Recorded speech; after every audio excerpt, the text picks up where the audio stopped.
right, welcome back to All Things Private Eye, and we got a very, very special guest in the building, Ryan Remington. Now, Ryan, you did the score of the entire film. I did. Was it a lone feat, or did you bring any other creatives into the room? It was not a lone feat. Okay. I tried to get as much help as I could with the budget we had. Yeah. Yeah, but I made it work. I had a violin player come in. She's really talented. I had actually 2 different violinists come in just to see how they would work differently. And I did some hand pan stuff. I had a guy come in, brought some like really expensive hand pans in the studios, put like 4 or 5 mics around them, and Let him go crazy. we went crazy. But everything else, there's like everything on the score is live instrumentation. So I did everything else. I did myself. Hey. I did the pianos, the guitars, the drums. Yeah. There's kalimbas, harmonicas. There's a bunch of cool stuff on there. That's so interesting because I find that nowadays in this digital world, you know, we're so used to somebody just breaking out that MIDI and just I know. playing in the drums, adding in the stuff. Guilty. But you really took the time and the care to make everything live. Now, what went into that decision making?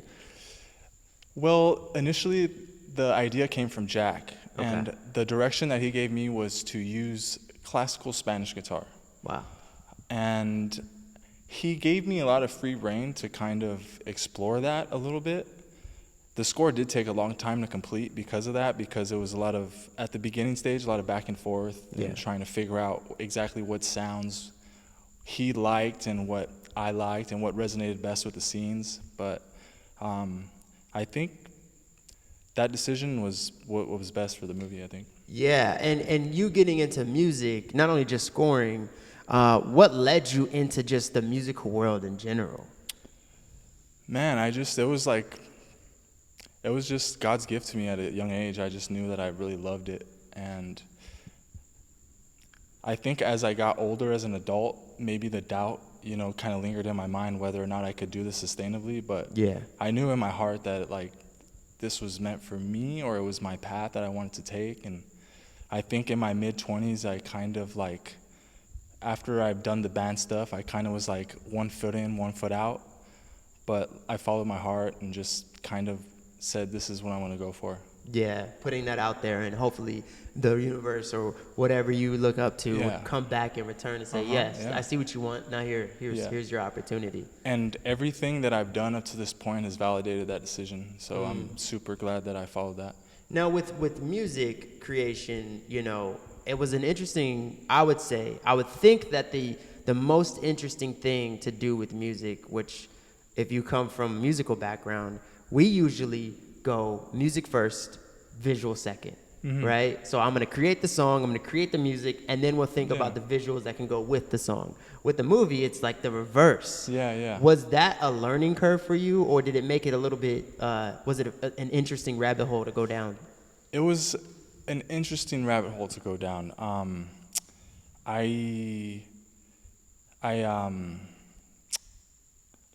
Scoring a picture is just something, it's a different kind of beast, you know what I mean? Yeah. It's like, you don't write so much in a structured way, it's more you're following the picture. So whereas if you're playing with a band and you got a 4/4 time, not saying that you can't have time signatures and stuff in film scoring music, but it's just more of a flow. And you kind of pick up on the cues of what's being said and what's happening visually. But yeah, it's definitely had to go down the rabbit hole and kind of find things that worked. Yeah. Did you have to work hand in hand with the editor, or was it all through Jack?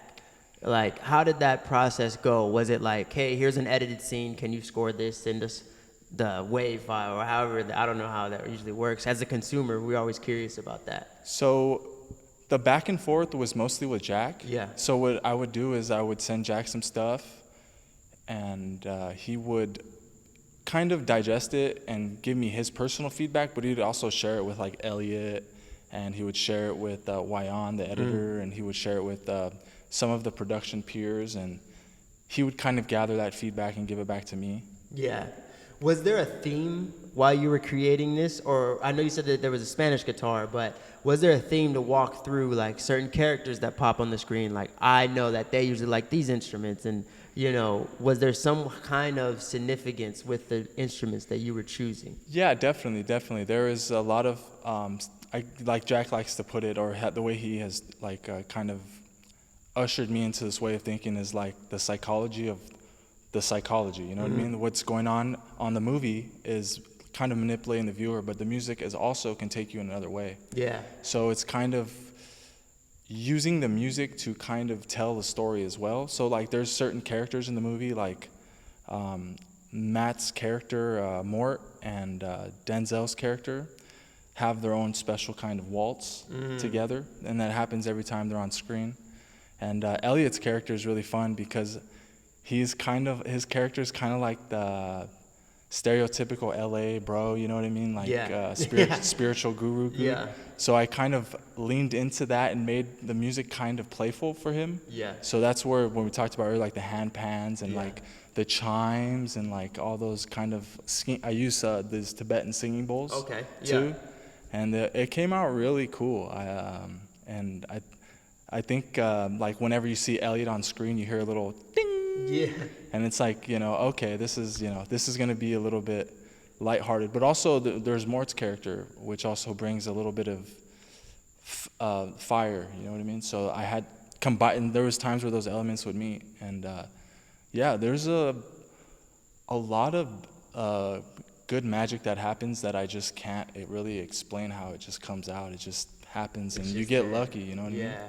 How, now with you, diving into scoring movies, were you ever at all keen and noticed it before you got an interest or worked on any kind of movie as a musician? Like, would you ever go to a movie and be like, man, I don't know why, but this music is just hitting right now? Yeah, exactly. Like, I'm a big fan of John Williams. Yeah. So, like, hearing what he was able to accomplish, like, watching his work on the screen is just like, he really brings a picture to life. And you're watching a movie if you just hear the music. You know what I mean? You know you're watching a John Williams movie, which is like something that, I'm sure every composer aspires to kind of draw some kind of feeling like that, Yeah, like Hans Zimmer.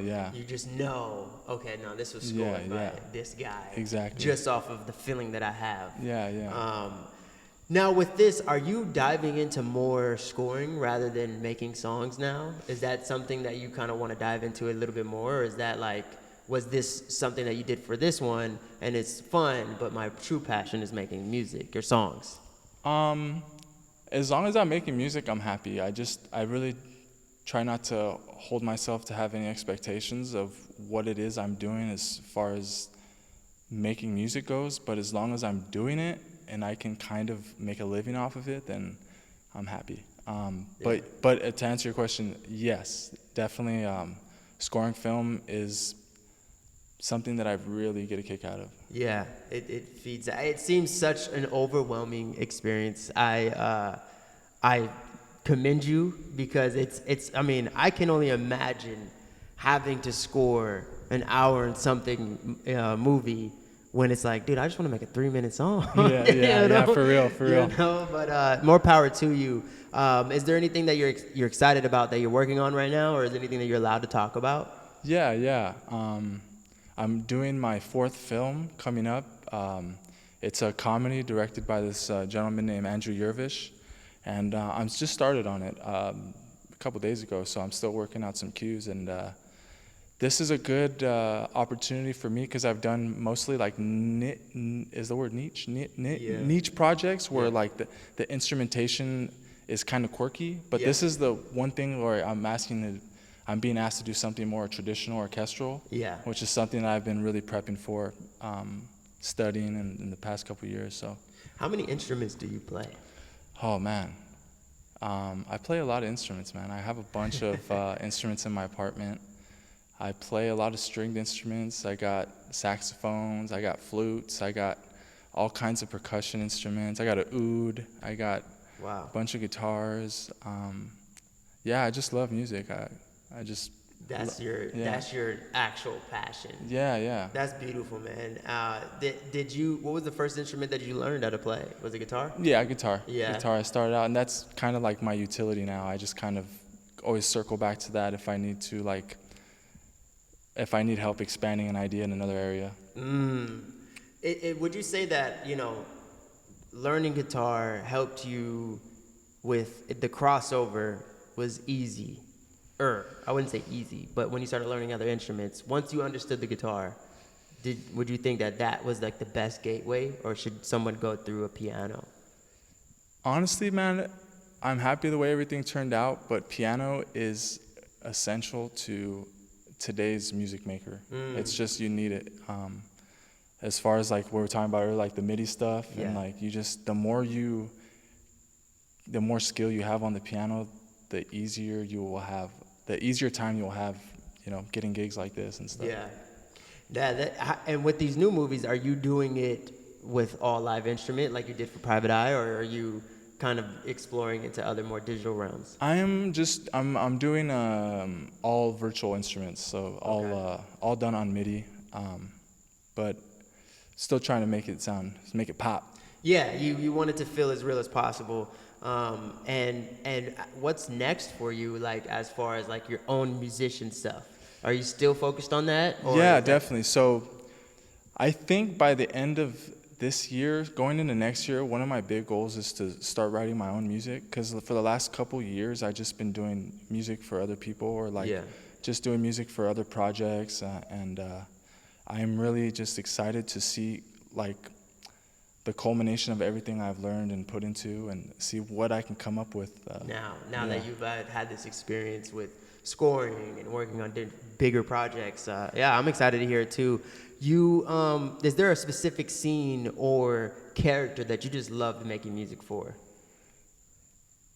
Yeah, man, it has to be Elliot's character. It was just so good. Is it because you're connected to the character a little bit? Yeah. I'm kind of like him in real life, bro. It's kind of sad, I'm like, geez, they're making fun. I'm like, did they have to do this to me? But it was good, man. I liked it because I don't have any hand pans myself, so having someone come in and like trust me with that and like let you rock out. Yeah, let me rock out on that, and really added another kind of element to the film that I think is out of left field, but somehow totally works. That's awesome. How do you feel about, and this is like off topic, just out of curiosity, how are you feeling about today's music and where the state is it at? As long as there's music around, man, I'm happy. You're good. Yeah. I think there's a lot of young artists, and I feel like as I'm getting older, I can kind of understand what my parents were on when I was a kid, and they're like, this stuff you listen to is crap. You know what I mean? And it's easy to think like that, but I try not to like. Because it's so typical. Yeah, it is typical. But like, if you really pay attention, they're onto something, and like I'm excited for what today's music makers come up with. Are doing. That's cool, man. That's a really holistic and mature way of looking at it. I've always found myself going back to that train of thought. If I ever hear something that I don't understand, and I'm like, why? I usually go, oh, it's because I'm getting older. And that just means that this is how people would look at hip hop, like the blues guys. They're like, well, you're just sampling our records. What are you doing? And it's just a cycle. As long as you understand that it's a cycle and that they're doing something that's pushing the genre forward, maybe you don't like it, maybe you not. It's out there for a reason, and people are digesting it, and people are loving it. So, either get hit or get lost, right? Pretty much, man. Pretty much. Get on out the way if you ain't on it. Yeah, man. Well, I'm excited for people to hear this score. I'm excited for people to watch the movie, and hopefully, like, it's a soundtrack that I think, for me, I love listening to soundtracks. Like, that's a secret hobby of mine. I'll watch a movie and be like, yo, I gotta listen to the soundtrack without the movie. Right now, the soundtrack that I'm listening to heavily, and it's a kid's movie, but it's fire. Luca. It's a kid's movie. Just check out the soundtrack. Heavenly, I'll check it out. Yeah, it's fire. It's like a Italian movie, but it's fine. You gotta check it out. I'll check it out. That sounds cool. But I'm excited for people to see Private Eye, listen to the soundtrack, see what you've done with it, see how you brought the visuals to life. I know that the people who worked on the post of it really can appreciate what you did because they saw it with it, and now they saw it, or they saw it without it, and now they saw it with it. So it's magical what you do, man. And I just want the people to know where they can follow you and figure out how to get more of you. Okay, so I don't have any social media. You don't. But I do have a residency where I play classical guitar at McGinn's Pub every Sunday from 12 to 2. Yeah. And I'm playing Rivers End Pub November 11th at 3 p.m. Yes, and I'm going to plug myself too. Big part of my income is teaching. Oh, really? So I do lessons, and I teach piano, guitar, drums. I teach composition theory. So I don't know how somebody would even reach out for that on Yeah, a you need podcast. social media, man. I know. Why don't you have one? Oh man, I don't know. I just feel like when I did have one, I just felt like I was constantly they really manipulate your emotions. Of course, yeah, they go so crazy. and I get really plugged into it. You know what I mean? Yeah. So they show you something real sad, and then they show you something real happy. Then they'll show you two dudes fighting, and it's like, I didn't ask for this. I want to see some cats, dude. Yeah. Well, that's the thing. Social media is a double-edged sword. Yeah. I've figured out a really, really, I think the healthiest way to use it. And for me, I schedule all my posts. I'm rarely on it. I use an AI. The people are gonna be mad about it. No, dude. I use an AI to respond to DMs and to respond to people. Sorry, ladies. Sometimes I hop in there. No way, I hop in there. But I've removed myself from it as much as possible. I mean, don't get me wrong. I'm still addicted. I still check it every now and then. But I do have guard ramps on. And I think that you as a creative, it's like, you don't need it, but in this day and world, People keep telling me. Have like a homie running for you. Yeah, that's what something. That's why I've asked a few people, and they kind of just give me the side eye, like, what do you want me to do? No, you use it. Yeah. You'll find someone one day, man. You keep scoring these films and doing the incredible work that you're doing. Someone's going to want to help you out in that area. So thank you for watching, and go watch The Private Eye. Stop playing.